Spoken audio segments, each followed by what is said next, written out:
저희가 오늘 함께 나눌 말씀의 주제, 크리스찬 베이직, 기본적인 신앙생활 38번째, 사회의 참여, 정치 참여, 그리스도인으로서 어떻게 할 것인가, 이 부분을 함께 나누도록 하겠습니다. 사회 참여에 대한 설교를 한다거나 정치에 대한 입장을 함께 논하는 것이 저희가 보수적인 교단의 입장에서는 좀 쉽지 않고 또 자유롭지도 않습니다. 어색한 부분이 있는 것이 사실입니다. 우리 한국 교단은 많은 경우가 장로교 또 보수적인 교단들이 많은 교회들이기 때문에 그런 가운데 이런 주제를 가지고 얘기하는 것 자체가 우리의 마음속에 혹시 좀 이렇게 우리의 선을 넘어서는 것이 아닌가 이런 생각을 하기가 쉽습니다. 제목부터 이렇게 붙이는 것 자체가 혹시 좌파하고 이렇게 우리가 오염되지 않을까 이렇게 생각할 만큼, 그러니까 사회 참여, 정치 참여라는 것을 얘기하는 것 자체를 우파, 좌파로 나눈다면 좌파적인 성향이 있지 않을까라고 생각할 만큼 한국 교회는 이런 부분에 대해서는 얘기가 잘 안 되었던 것이 사실입니다. 특별히 보수적인 교회에서. 그런 원인이 뭘까요? 그거는 우리가 기본적으로 정교 분리이라는 표어를 내걸었기 때문에 그렇습니다. 교회 그러면 정치와 교회는 분리돼야 된다 이렇게 얘기하니까, 그러나 일반은 교회가 정치적인 관심을 안 갖는다거나 또 정치에 대한 입장을 표명 안 한다는 말로 오해를 하시면 절대로 안 되죠. 세상 안에 있기 때문에 당연히 입장 표현을 하는 것이 사실이다. 근데 왜 그렇게 이런 부분이 부담스럽게 되는가? 정교 분립이라는 이 표현을 실은 정치에 대해서 아예 반대를 안 하는 것처럼 오해를 했기 때문이라는 사실입니다. 원래 이 표현이 나오는 이유는 그런 거죠. 기독교가 정치적인 입장을 많이 하니까 독재자들이 이제 많이 교회를 탄압하고, 그런 상황 때문에 정치와 교회는 이 탄압의 관계가 아니라 이거는 그렇게 탄압받는다고 탄압돼야 될 대상들이 아니다라는 관점에서, 또 반대로 또 교회가 너무 정치색을 진하게 해서 정당을 만드는, 기독교 정당을 만든다. 정당이라는 것은 그 본질상 정권을 갖는 것이 목적이죠. 그런데 정당을 가진다는 것은 기독교 정당이 정권을 갖겠다는 뜻인데, 그건 하나님의 전체적인 원리와 맞지 않습니다. 교회는 어떤 균형 잡힌 역할을 하거나 경제 역할을 하는 것은 해야 되지만, 교회가 세상의 나라의 정권을 잡는 것은 하나님 나라의 원리하고는 맞지 않습니다. 그런 의미로 정당 정치를 반대한다는 차원에서 정교 분리를 얘기한다거나, 아니면 기독교가 탄압을 받는 것에 대한 일반 정치가에 대한 표현적인 차원에서 정교 분리를 얘기하는 것이지, 사회정치 참여를 아예 하지 않는다라는 말은 아니라는 것입니다. 우리는 역사 속에 있기 때문에 우리가 이때까지 배워온 그것에 영향을 받기가 쉽습니다. 리폼드라는 게 뭡니까? 항상 개혁한다는 거죠. 내가 이때까지 들어왔던 거, 그게 중세 1000년이라 할지라도 1000년이면은 말이 1000년이죠. 완전히 나의 정체성. 누구도 바꿀 수가 없는 거예요. 1000년 동안 그렇게 해왔는데 누가 뭐라고 말하겠습니까? 그러나 1000년이 아니라 10,000년이라 할지라도 잘못된 것은 바꾸는 거, 그게 개혁이죠. 근데 뭘 바꾸는 겁니까? 내 마음대로, 내 뜻대로가 아니라 하나님 뜻대로 바꾸는 거. 그래서 리폼, 다시 원래 폼으로 돌아가는 것, 이것이 개혁의 모습입니다. 우리가 이렇게 정치 내지는 사회 이런 부분에 대한 얘기를 할 때 우리의 가지고 있는 그 역사 속에서 가지고 있는 모습과는 조금은 다르기 때문에, 그래서 부자연스러운 것이 있다. 가장 기본적인 이유 중에 하나가 천국에 대한 개념 때문에 그렇습니다. 천국, 유대인들한테는 마태복음에 천국이라고 했죠. 그러니까 Kingdom of Heaven 그렇게 했습니다.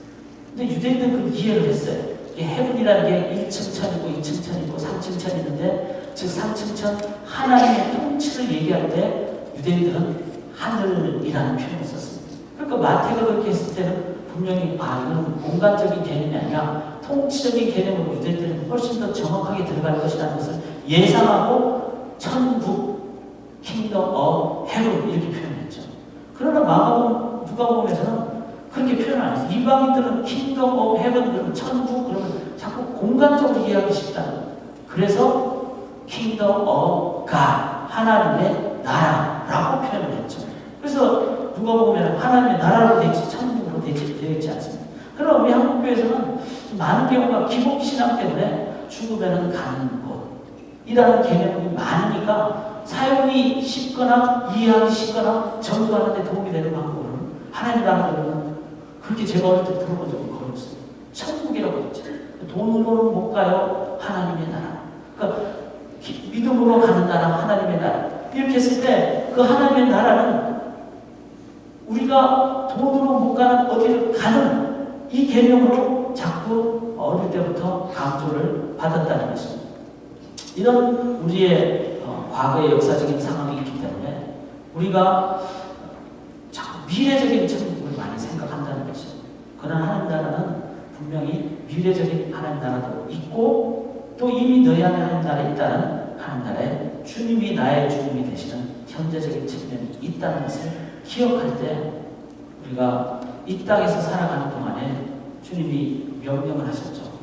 생육하고 번성하여 땅에 충만하여 땅을 다스리라 이렇게 얘기했습니다. 그 다스려야 될 자들이 누군가 하면 타락한 존재들이 아니라 예수 그리스도로 새롭게 하나님 나라의 백성이 된 자들이 이 땅을 다스리는 이 하나님 나라의 현재적인 다스림의 영역, 이거는 그리스도인들이 반드시 해야 된다는 것입니다. 그렇다면 그리스도인들이 해야 될 게 뭔가요? 이 땅에서 우리가 살아가고 있는 이 영역을 우리가 하나님의 관점에서 보고 평가하고 다스려야 되는 거예요. 이게 바로 사회에 대한 참여고 정치에 대한 참여죠. 오늘 본문인 로마서 13장을 보시면 위에 있는 권세들에게 복종하라, 정치에 대한 어떤 부분을 얘기를 하고 있습니다. 그런데 이 본문이 1절에 위에 있는 권세들이라고 했어요. 복수형으로 얘기를 했죠. 그 다음 표현에는 권세는 하나님으로부터 나지 않음이 없나니, 즉 그 권세들의 그 위에 계신 분은 하나님이라. 모든 권세는 다 하나님께서 정하신 바라.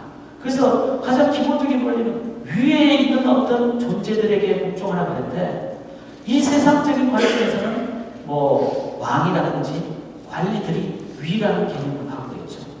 성경적인 관점은 그것을 인정하되, 왜냐하면 우리가 이 땅에 있으니까. 그러나 진짜 위가 뭔지를 보라는 거죠. 그래서 1절에 아예 모든 것은 다 하나님께서 정하신 바라.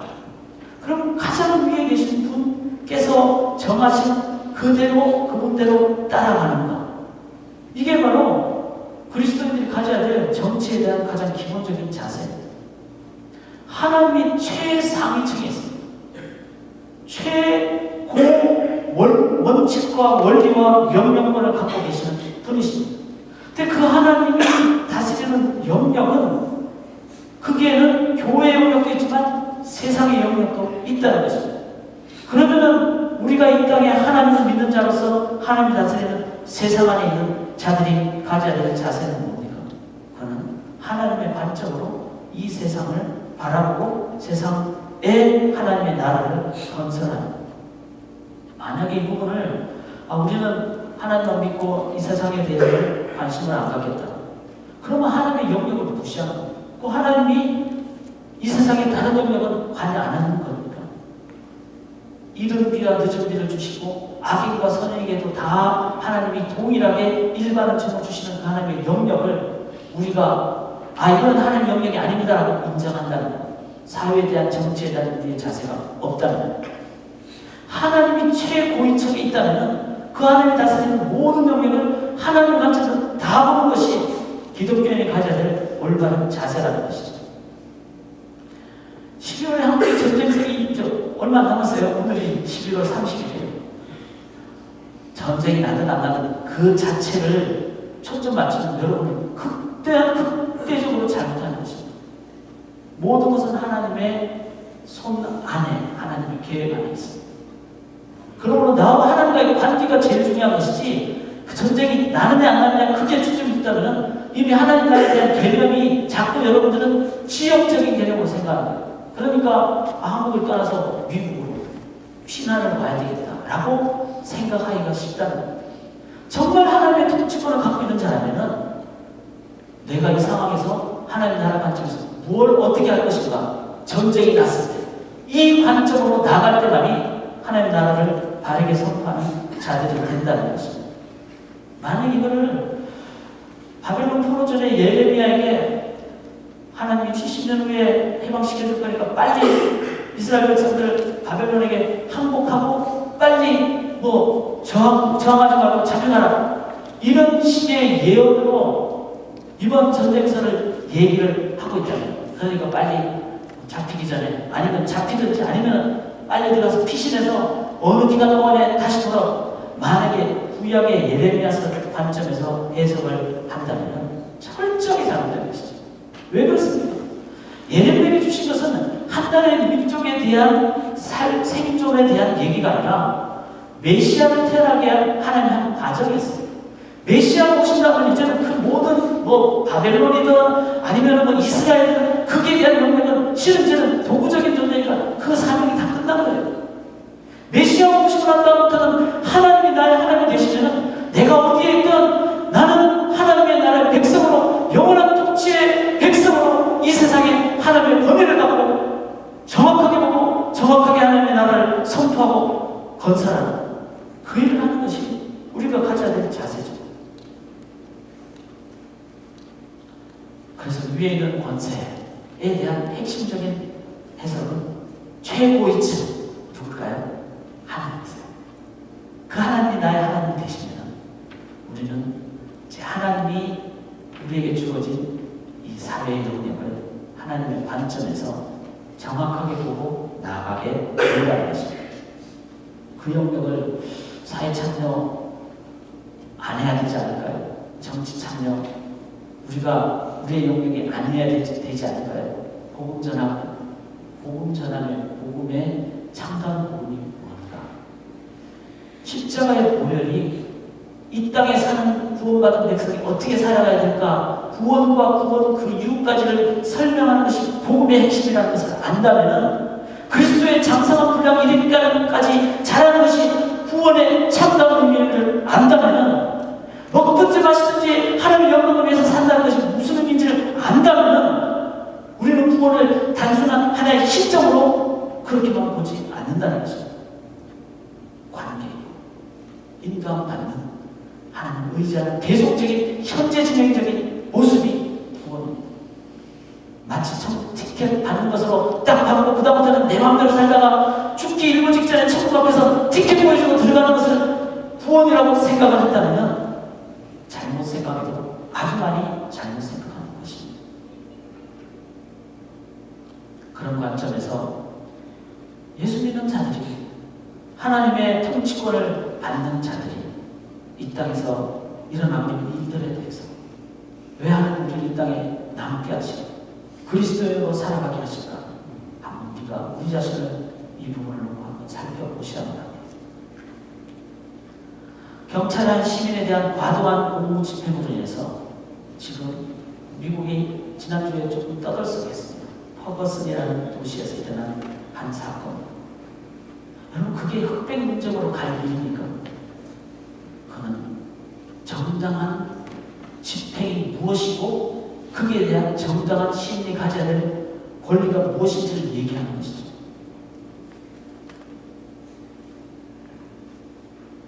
쉬운 일은 아니지만 한국에서 외국인 언어 강사들을 모실 때 인종에 대한 선호도가 있다는 얘기를 들었습니다.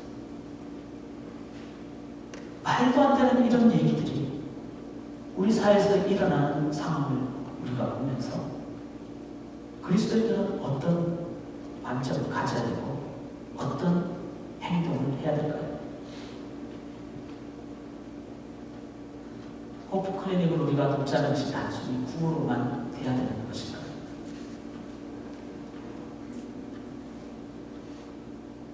디오곤 가까운 지역에 크리스마스 캐럴링 하는 그곳을 여러분이 한번 가보시면 단순히 이슬람권 사람들이라는 개념을 넘어서 그 지역은 개토처럼 너무나 나쁘단 모습이 많은 지역입니다.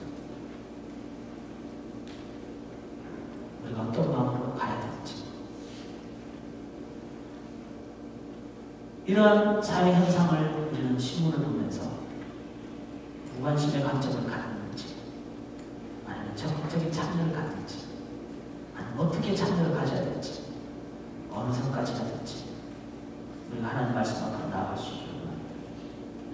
예수님은 이 로마서 13장 1절부터 7절에 바울을 통해서 이렇게 하나님께서 말씀하시죠. 6절에 보면은 너희가 조세를 바치는 것도 이렇게 나오죠. 예수님도 그렇게 하셨죠. 가이사의 것은 가이사에게, 하나님 것은 하나님께. 그래서 이 땅에 사는 동안에 우리가 이것을 하고 다른 쪽이 소리를 하나님 나라의 이 얼레디 난 이미와 완전한 이 두 사이에 있는 성부로서 두 영역을 우리가 잘 섬기는 것이 하나님 나라에 대한 자세다라고 얘기를 하십니다. 그래서 우리가 이런 부분을 좀 구체적으로 살펴보셔야 되는데 쉬운 얘기는 아니죠. 세상적인 원리로 이 모든 법을 정하기가 쉽습니다. 그래서 야 아니면 여 아니면 야 이렇게 되는 것이 세상의 모습입니다. 그런데 성경을 보니까 당연히 성경 시대에도 당연히 어려운 자들이 있었고 사회적인 불공평 때문에 불균등의 모습이 있었고 이것이 미가서나 아모스서나 구약 선지서에서 나타나는 많은 표현들입니다. 그런데 그 표현들을 자세히 보면 동일한 원리가 있다는 걸 알 수 있습니다. 불공평과 부정과 그리고 정의롭지 못한 상황이 되는 이 사회를 보면서 성경은 항상 이런 부분을 동일하게 표현합니다. 미가서 6장 8절에 보면 한 예로 정의를 행하며 인자를 사랑하라 이렇게 얘기합니다. 정의라는 말은 미시파트라는 공의로운 행위를 얘기합니다. 그리고 인자는 우리가 잘 아는 헤세드, 하나님의 무차별적인 은혜와 동정을 의미합니다. 하나님만이 주시는 하나님의 은혜를 얘기하죠. 즉 세상의 정의를 얘기할 때 정의를 정의로 실현할 수가 없어요. 왜냐하면 그 속에는 인간의 죄성이 들어가 있기 때문에 정의가 정의대로 될 수가 없습니다. 그래서 하나님은 항상 이 부정의가 있는 세상을 향하여 정의를 행하되 인자를 사랑하라. 미시파트와 헤세드가 같이 가지 않고서는 안 된다. 그래서 인자에 의해서, 즉 하나님의 은혜에 의해서 세상이 제대로 되는 그 정의를 좀 용어를 좀 만든다면 교정 정의라고 합니다. Corrected than justice 이렇게 얘기해요. 이 세상에 필요한 것은 이 교정된 정의가 필요하다는 거죠. 근데 그건 뭘 통해서? 헤세드를 통해서, 하나님의 은혜를 통해서. 그런데 이 헤세드를 통해서 규정된 하나님의 미시파트, 정의를 실은 세상에 문제가 있기 전에 먼저 문제적인 상황을 보고 다가가서 그것을 바꿔주는 역할을 하는 그 일을 하는 것이 바로 미리 예방책을 하는 그것을 히브리어로 짜데카라고 얘기합니다. 짜데카라는 표현은 하나님과 올바른 관계를 갖고 살기에 삶에서 맞닥뜨리게 되는 모든 관계를 바로잡는 일에 하나님의 관점으로 들어가는 것. 이거를 짜데카라고 합니다. 그러니까 예를 들면 그런 거예요. 그 욥이 이런 표현을 했습니다. 부르짖는 빈민과 도와줄 자 없는 고아를 내가 건졌습니다.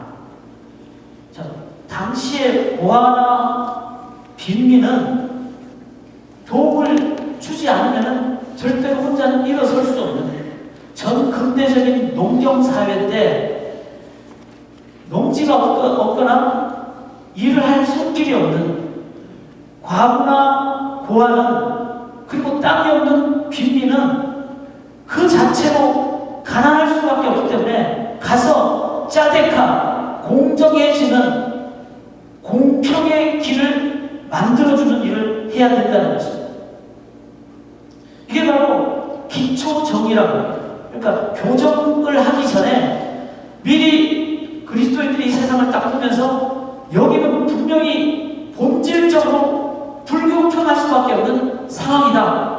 빈민과 고아들. 그러면은 이거는 알아서 하겠지가 아니라 도와줘야 된다는 거예요. 이거를 기초정의 짜데카라는 겁니다. 그래서 성경에 많은 경우에 이 짜데카하고 미시파트가 같이 함께 쓰여진 것이 한 30여 회가 된다고 합니다. 이 말은 뭐죠? 의도적으로 인텐셔널 가서 도와줘야 되는 상황을 인식하고 실제로 먼저 도와줍니다. 자, 일반 사회는 어떻게 될까요? 일반 사회는 이만큼 해줬으니까 너가 이만큼 세금을 내라. 아니, 이만큼 해줬는데 너 아직도 못하느냐. give and take, 계산적인 것이죠. 그리고 그렇게 세금을 많이 내는 사람도 뭔가가 돌아와야지 일을 하게 된다는 거예요. 그러나 이 짜데카는 하나님의 관점에서 이 상황을 보고 요구를 하는 것이 아니라 그냥 균형을 맞춰주는 거예요. 이게 바로 기초 정의입니다. 성경에 그래서 나온 법이 이삭 줍기가 나왔죠. 가난한 자들은 받지 않거든요. 그리고 일꾼을 부릴 힘이 없기 때문에 그래서 일부러 떨어뜨린 이삭을 줍지 않아요. 탈북을 하다가 떨어지면은 가난한 사람들 와서 그걸 가져가라. 이게 기초적인 짜데카라는 겁니다. 7년 동안 누구에게 돈을 꿨다면 7년 후에는 안 갚아도 돼요. 그리고 그 돈을 계속 꾸다 보니까 이제는 자기 몸까지 줬어요. 그래서 종이 됐어요. 50년째 되는 애는 모든 쪽은 다 자유가 되는 거예요. 이게 뭐죠? 우리가 100년을 산다고 했을 때 어떤 사람은 단 한 번은 자유를 누리게 된다는 거예요. 이게 바로 짜데카. 하나님이 최상위의 분이시기에 돈의 주인도 하나님이시고 노예의 주인도 하나님이시기에 50년에 한 번은 하나님의 명령 따라서 놓아줘요. 7년에 한 번씩 돈 빌린 거 안 갚아도 된다고 하는. 왜? 내 돈이 아니기 때문에. 내 종이 아니기 때문에. 이게 짜데카의 원리입니다. 일반 사회에서는 있을 수가 없는 거죠. 하나님이 최고위층의 분이라는 인정을 할 때만.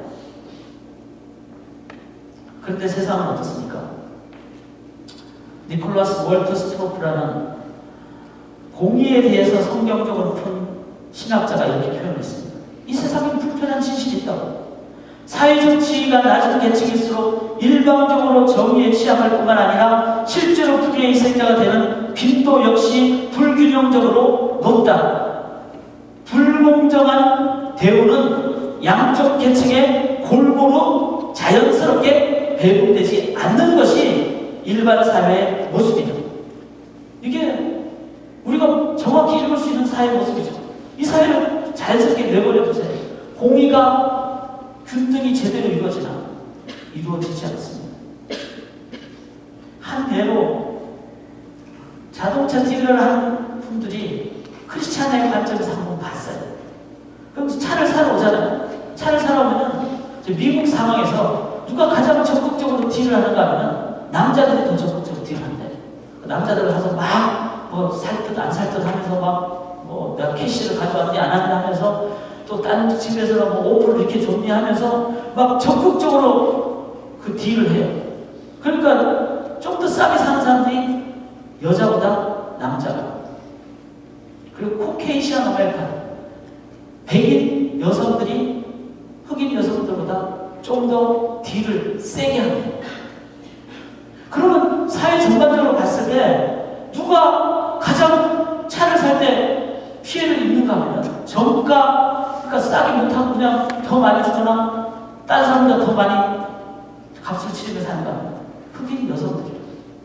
이게 일반적인 사회의 기본적인 어떤 그 분포의 어떤 모습입니다. 그냥 내버려두면 그렇게 된다는 거예요. 그러면 짜데카가 된다면 어떻게 해야 될까요? 그래서 크리스찬 딜러 한 분은 이거는 이대로 내버렸을 때는 가만둬도 불공평하게 되는 사회 현상이 있기 때문에 모든 차를 가격을 딜을 안 하는 상태로 하면 더 떨어지겠죠. 그리고 정가죠. 누구든지 균등하게 차를 살 수 있도록. 왜? 내버려두면 손해를 보는 계층이 있기 때문에. 그리스도인들이 봐야 될 관점은 이런 관점이라는 겁니다. 헤세드, 은혜에 기반해서 이 모든 것을 하나님 은혜로 왔기 때문에 하나님이 주신 분도 하나님이시요. 그랬을 때 참다운 미션과 공의를 행하는데 좀 더 기초적이고 프리벤티브 어프로치로 이 사회를 보면서 어떻게 나가야 됩니까? 가난한 사람 도와줘야 되겠죠. 가난한 사람들이 잘 살 수 있도록 좀 어떻게 개발시키는 디벨롭하는 발전적인 것도 해줘야 되겠죠. 교육도 해줘야 되겠죠. 그런 더 중요한 것은 사회의 틀을 그렇게 불평하지 않도록, 불공평되지 않도록 틀을 바꾸는 자데카의 작업. 이 작업이 그리스도인들이 사회를 보면서 진지하게 구체적으로 봐야 된다는 것입니다. 감사절 디너를 저희가 지난 목요일에 했는데 그냥 내버려두면요, 이제 요새는 학생들이 차도 많고 또 많이 모빌리티가 좋아서 이제 어디 여행도 가고 가요. 근데 꼭 내년에도 해야 되겠다는 생각을 하기 때문에 숫자는 점점 줄어들어요. 뭐 4, 50명 있다가 지난주에 한 2, 30명 정도 왔으니까 다들 많이들 갔죠. 근데 그냥 가만히 있으면은 분명히 엔아웃에서 차도 없거나 아니면은 기숙사도 식당도 다 문을 닫는 상황에서 프로즌 음식을 먹으면서 마이크로웨이브 앞에서 자신의 마음의 어려움을 겪는 분들이, 지체들이 분명히 있다는 사실입니다. 이 사회의 구조적인 상황. 교회는 그걸 보고 숫자에 관계없이 하나의 시스템을, 하나의 세팅을 만들어줘요. 이것이 교회가 해야 될 일입니다. 뿐만 아니라 좀 더 사회적으로 더 사회적인 이 상황이 될 수 있도록 필요한 또한 하나님의 그 자데크의 관점이었습니다. 제가 한국에서 그리스도의 정치 참여라는 폴 마샬의 책을 제가 번역한 적이 있어요. 그때는 뭐 아주 어렸기 때문에 잘 의미도 잘 모르고 번역했죠. 그런데 지금 이제 다시 읽고 보니까 그게 그리스도인의 건강한 정치적인 참여의 방법 중에 하나가 뭔가 하면 사회적인 어떤 이슈가 있을 때 이것이 분명히 이 사회 자체가 가진 구조적인 모순 때문에 피해를 입는 사람들이 있다면 그 구조적인 모순을 조금 개발해주면 되거든요. 좀 더 혜택을 준다든지 이런 부분. 근데 그것 중에 하나가 건강한 시민운동이에요. 그래서 미국 국회 의원들에게, 하원 의원들에게 다 미국 하원들은 본인들이 받는 주소가 다 있어요.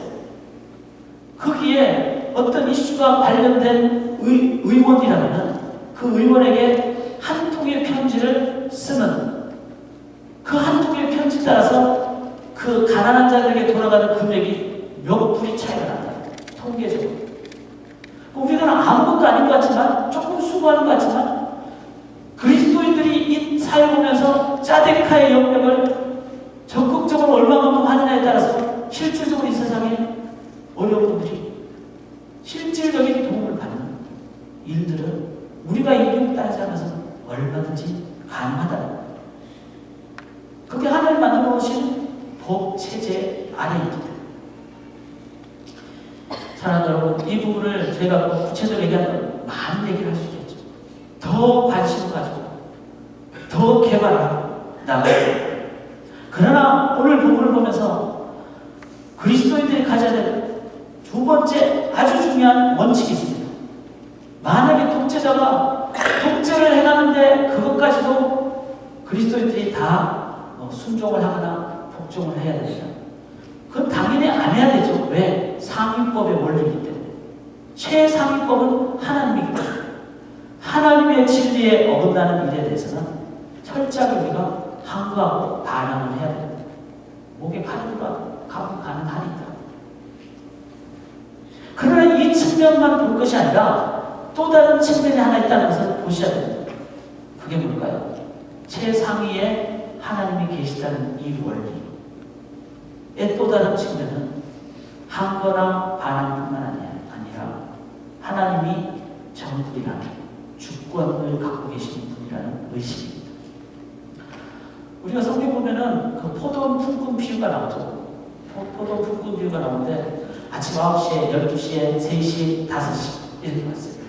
근데 그 포도원 품꾼 비유를 성경은 어떻게 얘기를 하고 있습니까?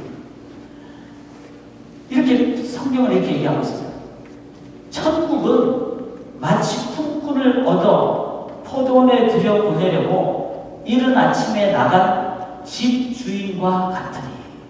이게 지금 이재철 목사님께서 표현하신 그 설명을 제가 좀 같이 좀 나누고 있습니다. 천국은 포도원 품꾼들이 몇 시 왔는데 돈을 이렇게 받았고 그렇게 해서 이렇게 배분이 된다라고 성경은 설명하지 않고, 천국은 마치 품꾼을 얻어 포도원에 들여보내려고 이른 아침에 나간 집 주인, 천국이 꼴 집 주인으로, 하나님으로 성경은 전제를 삼고 얘기했다는 거예요. 이 전제하에서 우리가 받아야 될 가장 중요한 성경의 이 세상에서 하는 원리가 있다는 거죠. 아침 9시 왔고 12시 왔고 3시에 왔고 5시 왔어요.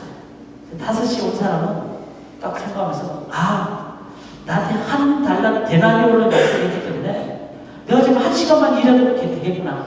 그래도 나는 저 사람들처럼 동일하게 한 데나리온을 받을 것이다. 1시간 그냥 하지 뭐. 나는 요만큼밖에 안 일했지만 받는 거는 똑같이 받아야 된다. 그래서 좋다라는 게 뭐죠? 이게 공산주의. 공산주의는 다 똑같아야 돼요. 다 똑같아요. 아침 9시에 온 사람은 나는 9시에 왔는데 저 사람하고 똑같이 받는 거는 불공평하다. 나는 더 많이 줘야 된다. 이건 뭐죠? 자본주의 논리예요. 나는 일한 만큼 받아야 된다. 그러나 천국은 한 만큼이 아니라 주시는 그분에게 천국에 정체성이 있다는 거예요. 하나님이 하나님 되실 때 그 하나님은 어떤 분이니까? 일을 많이 한 사람도 그 속에 하나님이 하나님 되시는 그 청지기적인 마음. 5시까지 일자리가 없어가지고 헤매는 사람, 그 사람에게도 하나님의 위로가 있는 사람. 그래서 9시에 온 사람이 나는 일을 많이 했는데 아니다. 아버지 하나님 내가 모셨기 때문에. 저렇게 늦게 온 사람은 일자리가 없어서 아니면 마음이 어려운 저 사람에게 내가 받는 것을 같은 마음으로 함께 나누는, 이것은 하나님이 하나님 될 때만이 받게 되는, 천국만이 받게 되는 모습. 우리가 이 하나님의 주권을 온전히 이해할 때, 그래서 내가 가진 것이 내 것이 아니다. 아버지께서 동일하게 사랑하는 저 영혼을 향하여 어떻게 나아가야 될 것인가? 청지기 의식으로 나아갑니다. 이 길 외에는 이 땅의 정치적인, 경제적인 불균형을 이길 수 있는 길이 없습니다. 하나님이 나의 하나님 되실 때만. 그리고 그 하나님께서는 하늘 보좌를 버리시고 이 땅에 십자가로 오셨죠. 그래서 로마서 13장 7절에서 끝나면 절대로 안 되죠. 13장 7절 다음 절이 무슨 절이죠? 7절 다음이 8절이죠. 다 알아야 되거든요. 피차 사랑의 빛 외에는 아무에게든지 아무 빛도 지지 말라. 사랑 외에는, 십자가의 사랑 외에는 결코 이 모든 문제를 해결할 수 있는 길이 없다. 하나님이 보좌를 버리시기 땅에 낮으신 그 길 외에. 사랑하는 여러분, 이 사랑의 십자가의 사랑을 받은 분들이 십자가의 길로 이 세상에 나아갈 때만이 진짜 사회 참여, 진짜 정치 참여라는 거죠. 정당을 만들어서 나가는 것도 중요하지만 소외당하고 힘들고 어려운 자들을 가서 주의 사랑으로 도와주고, 가만히 내버려두면요, 미국 사회에서 어쩔 수 없이 불편을 받을 수밖에 없는 계층이죠. 이민 막는 사람. 영어도 잘합니다. 누가 도움을 주지 못하면 혜택을 어떻게 받을지도 모르는데 자기 몸이 언제 쓰러질지 모르면서 요청이 오면은 낮에도 밤에도 가는 우리 위에 성도님 한 분이 계시잖아요.